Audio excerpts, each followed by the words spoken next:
Hello bros, and welcome to Aspect Zero BroFive production and the next part of Sakura Shrine Girls. So coming right here, and we're loading where we left off, where Yoko's clothes got too tight and, well, broke.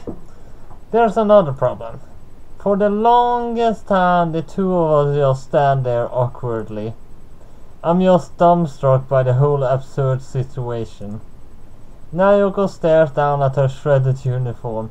I'm not even sure what to say at this point.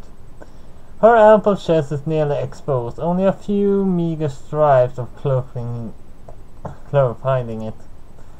Despite the best efforts not to look, I find my eyes being slowly drawn to them and admiring them. Naoko seems to be coping with it a lot worse than me. The look on her face is a mixture of embarrassment and sheer surprise. How on earth did that happen? Just how? Those are the only words that I am able to say in response. Her face just turns redder. I lost concentration. You know how I told you that sometimes you slip in between worlds and some things come out at a different place? It can't hurt anyone, but sometimes she looks down at her exposed chest. The bits of non-living things end up elsewhere. She becomes flushed with embarrassment. Don't look at me. She wraps her arms around her chest, hiding what she can. It's because you keep saying things like that to me. You need to be more careful in the future, Toru. What? It's just that you're acting so bashful around me now. Why would that be? It's nothing. Stop saying things like that.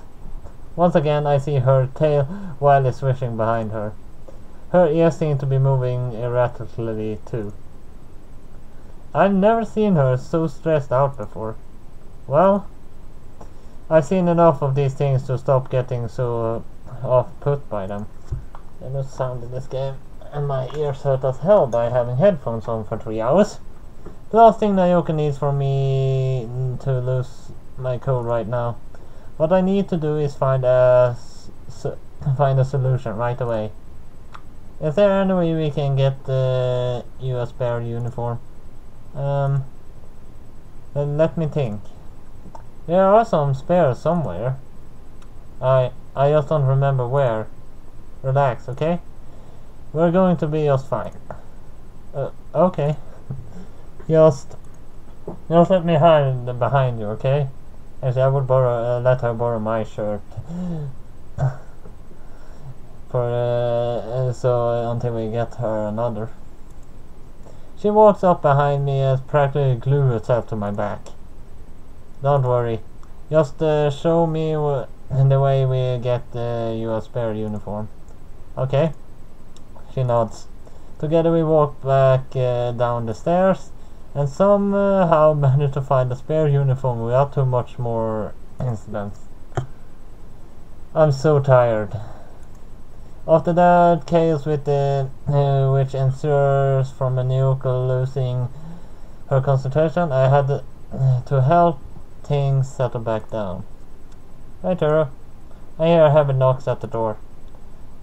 Can I have a chat with you? Sure, Grandpa. Come in. He opens the door and shuffles in. I felt some odd ripple today, almost like someone completely lost control. Yeah, Naoka is apparently gaining control over this land far quicker than she expected. Not only her, Kayo as well. The Ascension Festival is happening soon, Turu. It is?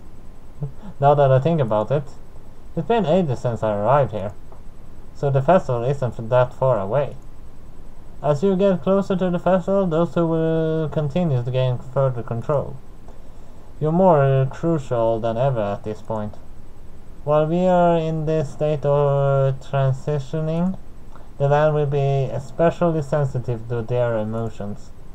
So, Even if it's just for a bit longer, you need to be a peacemaker between them.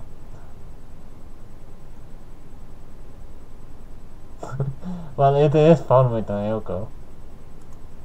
Naoko is a lot of fun to be around, even if mishaps do happen. Well, the fun one can wear you down if you're not careful. Don't worry, Grandpa. I can handle it. I don't doubt you will. Just keep in mind that until they learn how to control their newfound power, more weird incidents are going to happen around you. But they said that spirits of the land are working with them. Even if, with that in mind, it's still up to them to direct and guide the spiritual forces which course to the land. He pats me on the shoulder. Don't worry, Turo. I know you will be fine.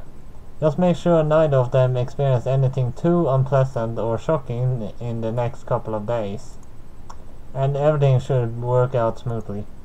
Tell me, Grandpa, what was it like when you attended the Ascension Festival? You mean my first one? Yeah. To be honest with you, it's an incredible sight for a medium to behold. Most people won't see anything during the Ascension, but to me and to you, there will be plenty to be seen. All of the spirits in the land will come to pay their respects to the new guardian spirits, and you're going to bear witness to the process of spirits as they cross through the bridge toward the two gates. Believe me, Turo, not a lot of people get to see something like that in their lifetime. And you're going to be spending it with two cute girls too. Yeah, right. Grandpa gives me a grin. You don't have to tell me a thing about that. Decide for yourself what you want to do. Having some old man tell you how to live your life isn't the right way to go about it. Don't you think? Anyway, I won't bother you for much longer. Make sure to get some rest tonight. Grandpa slowly walks out of the room and closes the door behind him. He's right.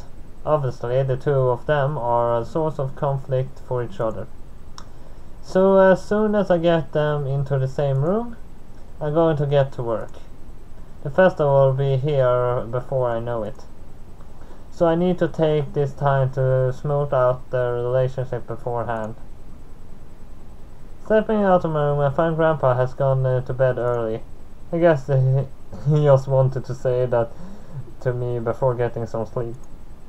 Every day since I arrived here has just been revealing more and more of another world to me. Maybe I'm just going mad and all of this is just a vivid dream. It would be too comfortable to fall into a trough like that though. I don't think I'm really going mad.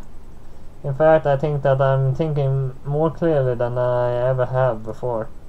All of this training and all of the things I have noticed, it's changing me. I'm becoming more and more aware of things around me. This clarity is incredible. Looking out the window, I notice that the boundaries are shifting again. I see a small light dancing out there, almost like the tiny silver of the moonlight given life. I see this light so frequently when Nayoka and Keio turn up. The only appropriate word for them is a wisp, I think. Just being able to see those small wisps dancing out there is in the night sky. I really must be lucky. Alas, I spent long enough reflecting on this. This is my reality now. Supernatural entities, guardian spirits slipping in and out of our worlds. There is no purpose in denying that it's clearly evident in front of me. However, I'm just going to have to keep a low profile. This is already a lot of scrutiny on me at school. If anyone overhears me talking about spirits and supernatural things, I can only imagine that they would wonder about my sanity. Wait, I can hear someone knocking at the door. On the door. Now, who would be sitting at this hour? I open the door and a fraction to see who is there. And once I see who it is, I open right away. Turo. Keio bows before me. My apologies for not attending school today. I had some unfortunate issues with my health. Fortunately, I'm feeling more or less fine now. That's good then. May I please come inside? Of course. She steps in. May I request that you do not mention yesterday's incident to anyone? It is a fly on my room. It is rather embarrassing for me. You might have guessed. Don't mention it. I'm not sure what that sensation was, but I feel that I made my tongue slip a little bit. I made me say things I shouldn't have. Well, were the things you said true? Well, I do not like being around. I do not like being around you two. What I said there was completely true. In what way exactly? What? What do you mean by in what way? She actually looking a bit flustered. But what I said, I am sure that it was what I was actually thinking. Just. She shakes her head. Let's not think about it right now, okay? Alright.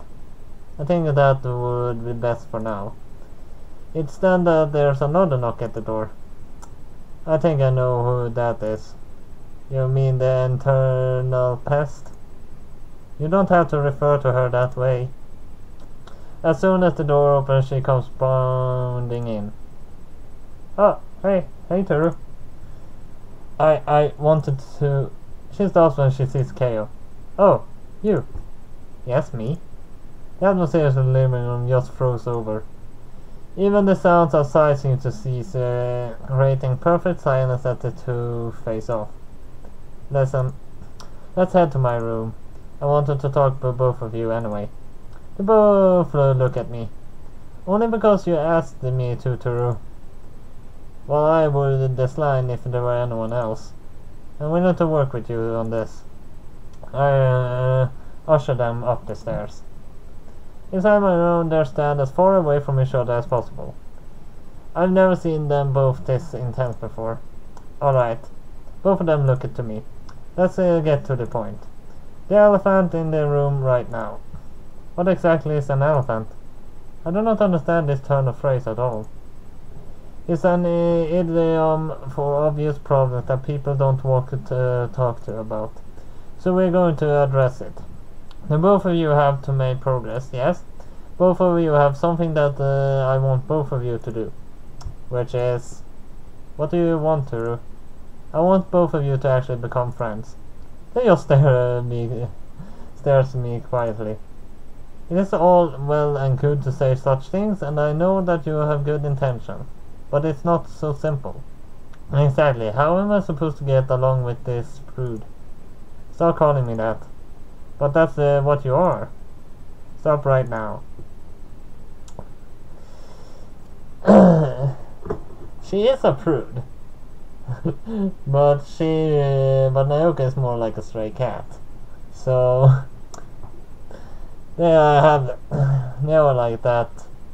You can exactly say something. The harsh tone of my voice is enough to make both of them quiet. So sorry, Teru. My apologies. Look, I know that both of you have your own approach to things. Keo performs formal ceremonies and has done that for her whole life. So obviously would make me good ruler because of those qualities. But at the same time, Naoka is also suited to that of the ruler for a different reason. Neither of them say anything. They just intently listen to my every word. Naoka is someone who is very easy to talk to. I know that she is a good person too. Sometimes it's necessary to bend the rules a little bit.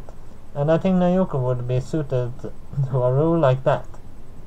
So what I want to say to you both is, I don't think that either of you approach are wrong, and both of you have their merits. I think that both of you can admit this as well. Well, Kay has always been good at organizing things, despite how much she annoys me. There is someone who has to be here to enforce the rules, as much as I don't like them. And what Tura said is true. Sometimes the rules do need to bend at times. Not all of the time, but there's a place for someone who is willing to lenient with them when the time calls for it. Naoko would be well suited to such a role. Both of them look at each other. I agree that you are going to try to get along from now on. Both of them seem really reluctant. But they cave in. I agree. I agree too. Good. Now shake hands on it.